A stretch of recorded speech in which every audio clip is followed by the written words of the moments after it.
Hey guys, this is Mauisnake here, and today I wanted to talk about what is probably my favorite Furia round ever.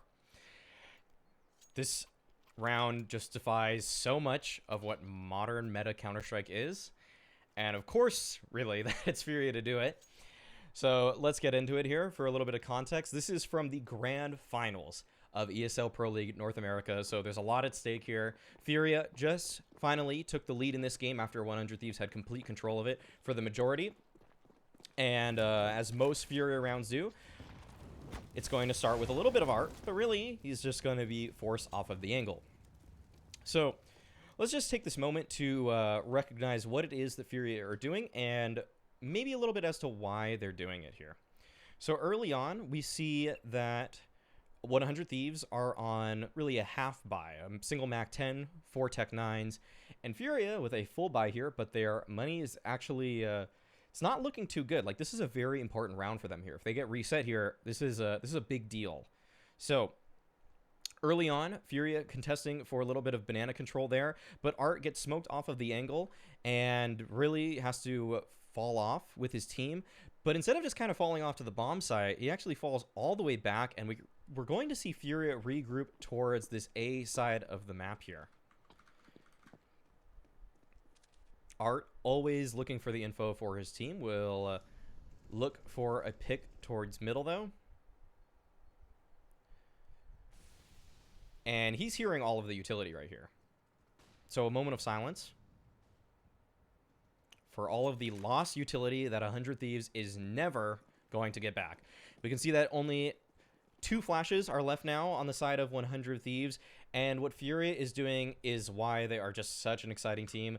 So off meta in how they approach some of these situations. 4 players right now running up banana to retake a bomb site that they gave up completely to the T side here.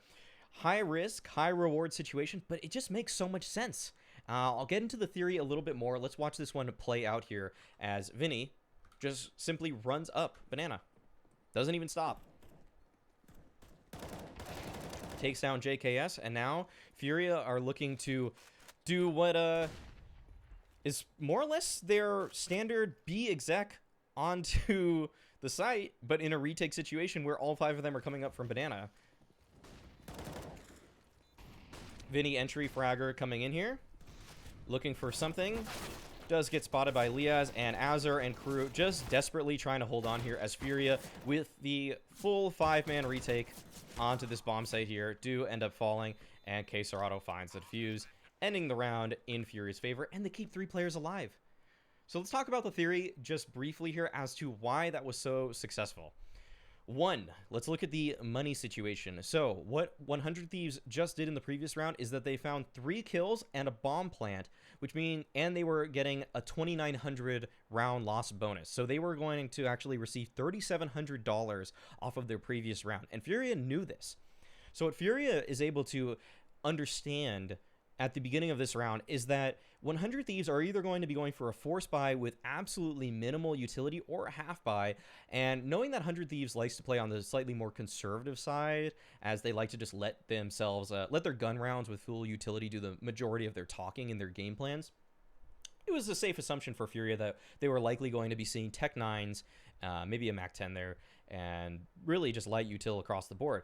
And so what happened in this round, and why Furia was so successful in this take, is that 100 Thieves use 4 of their smokes as such. They use 1 early arch smoke, which was from a player that came up on alt mid side. They use 1 smoke at the half wall early on. They use 1 smoke which mimic the same smokes that we see Furia throwing out for this take, and so they only had 1 singular smoke left in the round, and I think that one actually went towards refreshing CT earlier. But really, this was a round that 100 Thieves kind of made it a little bit obvious for Furia what was going to happen, and even if they went towards A, then Furia had 5 players towards this side of the map. So this idea from Furia to just all-in commit for a bracket hold, and then recognizing that 100 Thieves aren't going for bracket and going for really a B hit, plays into Furia's game plan on this round so well. The fact that they know that we're either all in going to hold bracket or we are going to all in retake banana is just something that teams aren't willing to take those kinds of risks. They're not willing to just play so differently in this sense, and it's just so exciting and brings such joy to a viewer such as myself who watches so much Counter-Strike, and to see them just have this approach that they're just all in on. They fully bought into this idea that they're just going to retake banana as if they're terrorists by pushing down mid. And so the risks in this situation are really just if 100 Thieves take this site without using utility and can keep refreshing it, say they go for a contact play, but usually you don't really see contact plays out of half buys such as that. So Furia, with that in mind, know that this is probably going to be a very light hold from 100 Thieves in terms of their utility. The main objective for 100 Thieves was the take itself. So that's a reason they're not going to have many positions. And also another thing is that they're probably going to commit a lot of their bodies towards trying to actually take this B bomb site and make sure they actually get it. So the likelihood that 100 Thieves will have lurkers, like a player towards alt mid, a player towards apartments, maybe a player kind of hiding in the pit here towards middle, those are all very unlikely given the fact that it's very probable for 100 Thieves to just use all of their manpower to actually try to enter this bomb site to begin with. So Furia know because of that there probably aren't just all these players tucked into little nooks and crannies that are going to find one and done frags. So this idea from Furia was just so interesting, and it was really so fun to watch that.